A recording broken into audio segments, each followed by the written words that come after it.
Hey, what's up, guys? Very exciting thing to show you here. I'm doing a review on this right here. This is a Schrade Old Timer Steel. Okay, this is my Gerber pocket steel.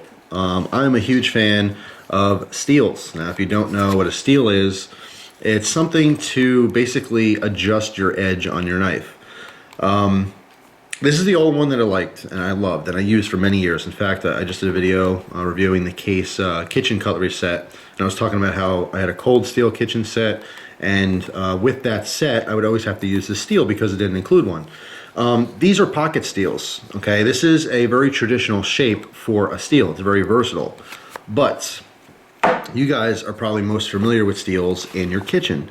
And a kitchen steel is basically that long rod thing. And some people think it's just, to sharpen your knives. And that's semi-correct in some cases. This is where things get really, really confusing.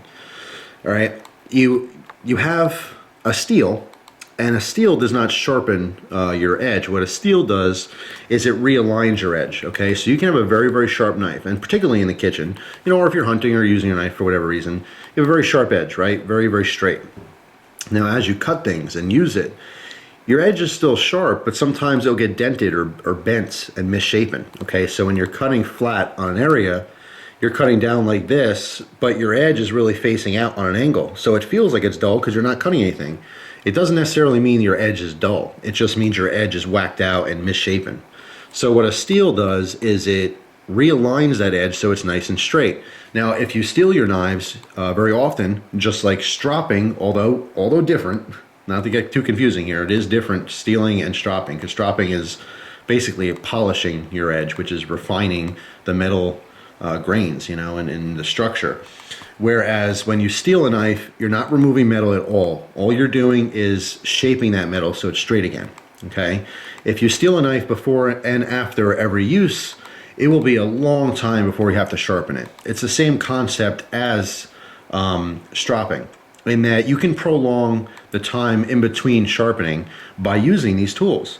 This is one of my most valuable tools in my knife kits, okay? If you're talking about maintaining your edges, keeping them sharp, a steel is a must, as I also feel like, a strop is a must. A lot of people don't use either one of these implements. What they'll do is, the average person will use a knife, and eventually it'll get dull. And well, the average person just puts it in the drawer and forgets about it once it gets dull. But the above average person will sharpen their knife. Okay, so they use it, and all right, now it's dull, I've used it, and now I need to sharpen it. Well, if you implement using either a steel or a strop, you won't have to sharpen it for a long, long time. So it's a very valuable tool.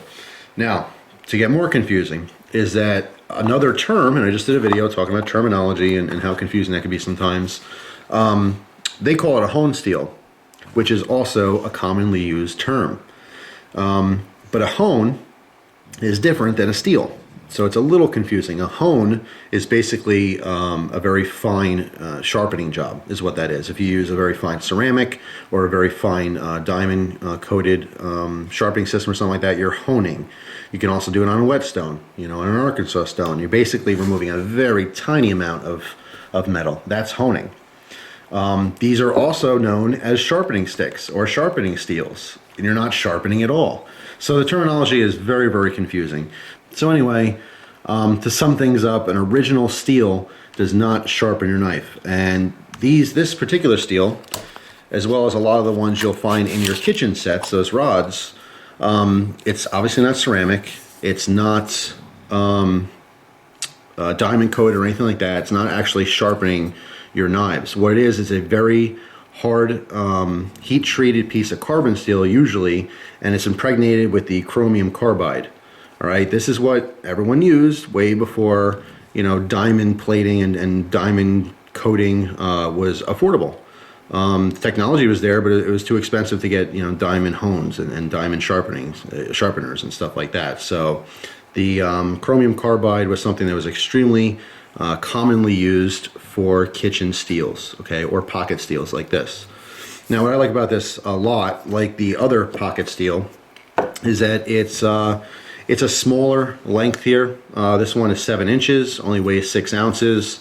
You can take it everywhere. Whereas, your kitchen steel, it's a rod shape, so it's a little bit It's long and it's awkward to carry around.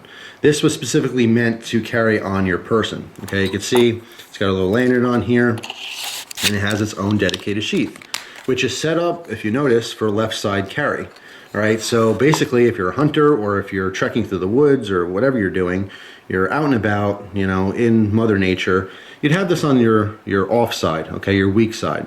Okay, so if you're righty, which most people are, not everyone, of course, lefties usually get the you know, the stiff end of the deal here. But of course you can wear this anywhere around the belt. It's not necessarily just for the left side.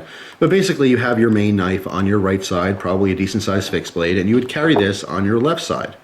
All right, and in between using your blade, you take this out and you steel it. All right, and that keeps your edge nice and straight, so that sharp edge can be usable for a very long period of time. Now this particular design is in a sheath. All right, it's very cool. It's different though from a pocket one. This one obviously literally goes right in your bag, right in your pocket. Of course you can throw that right in your bag too if you didn't want to wear it on you, but just a different design. This one actually pivots out. There's a screw on here. All right, and then you can use this as a handle when you're steeling, whereas this one is just that piece in a sheath. Okay, so very, very cool. I love the sheath on this. It's very, very classy. It's a very cool piece of leather. It's still stiff because it's brand new, but this is something you're gonna have for many, many years. Very high quality in this. All the rivets are done very nicely. It is a quality piece of leather. It's just not broken in yet or anything. Nice button snap on there.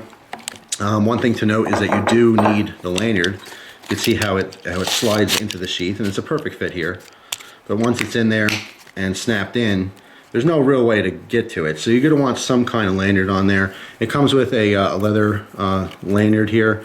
You know, of course you could replace it with whatever you want. I like this, but what I'm gonna do is I wanna show this for a review, but after the review I'm gonna put a shorter piece of cord. I might just keep this original leather, but just shorten it to here, because I only need a little loop, okay, just to grab that and, you know, pull it out.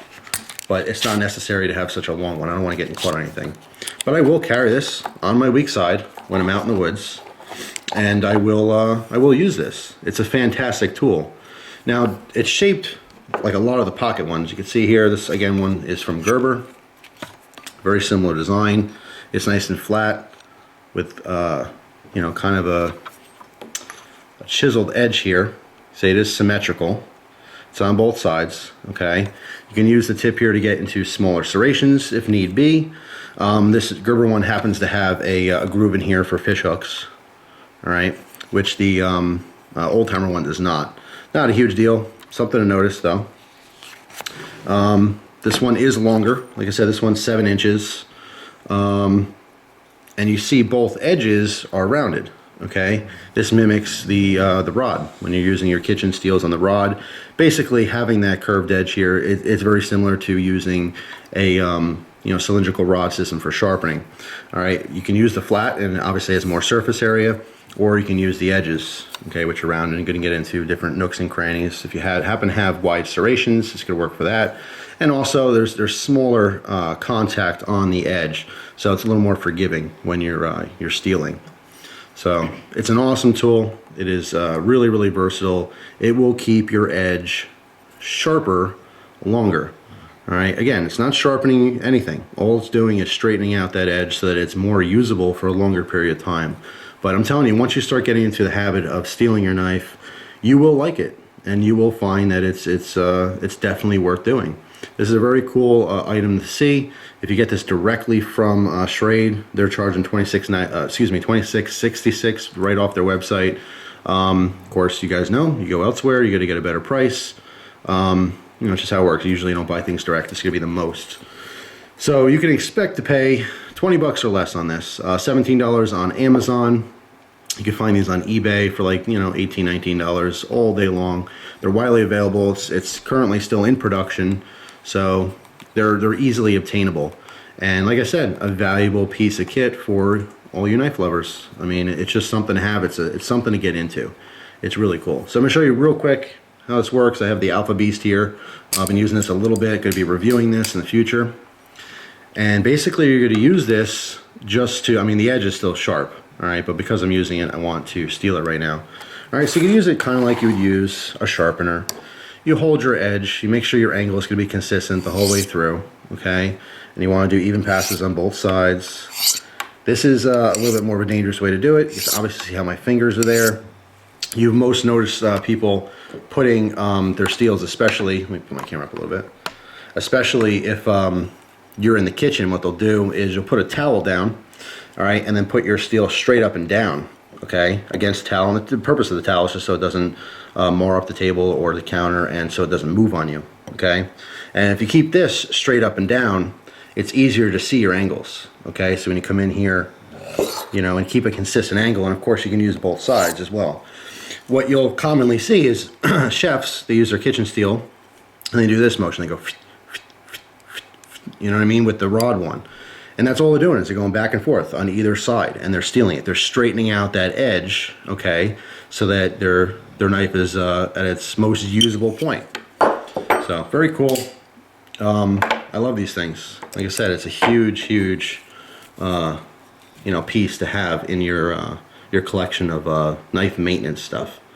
All right, so if you guys do maintain your blades and you do sharpen your blades, and especially if you find sharpening is a huge pain in the butt, or perhaps you don't have a really great sharpening system, get yourself one of these, all right, because it's going to prolong those needs to sharpen your knife. I would say if you have a good steel, a really decent steel on your knife, and you have a knife steel like this, you could probably go, I don't know, 6 months without sharpening your knife.